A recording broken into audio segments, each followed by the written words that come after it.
Yes, karibu, hii ni Wise TV na tunaangazia kile ambacho kimetokea katika harusi ya Juma Jux na mke wake Prince. Lakini leo tunaangalia mastaa ambao wamekuja showcase, kuonyesha kile ambacho walichojiandaa kuelekea sherehe hii ya Juma Jux.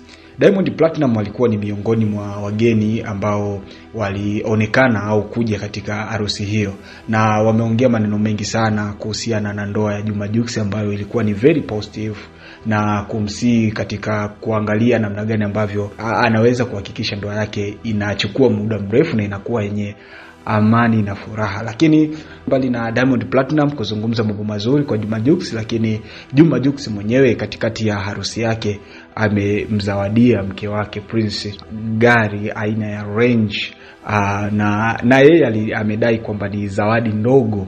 Yani kwake amemwambia mke wake ni zawadi ndogo ya hiyo Range kumpa. Lakini mastaa wengine ambao wali sign in kwenye ndoa ya Juma Jux, kwa maana ya sherehe, of course ni sherehe kwa sababu ndoa tayari ilikuwa ishafanyika, alikuwa ni Barnaba na mke wake Rhea.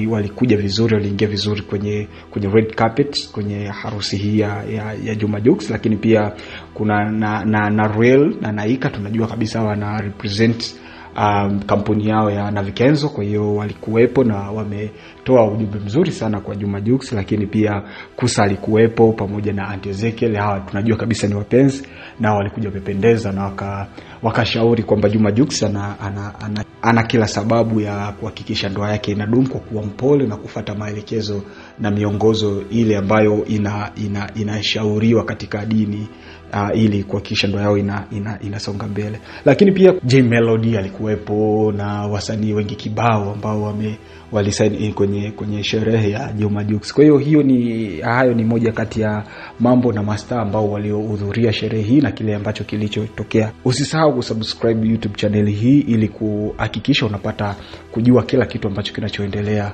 duniani kote tunakusogezea. Mimi ni Mrisho Wise na nikusii kuendelea kutufuatilia.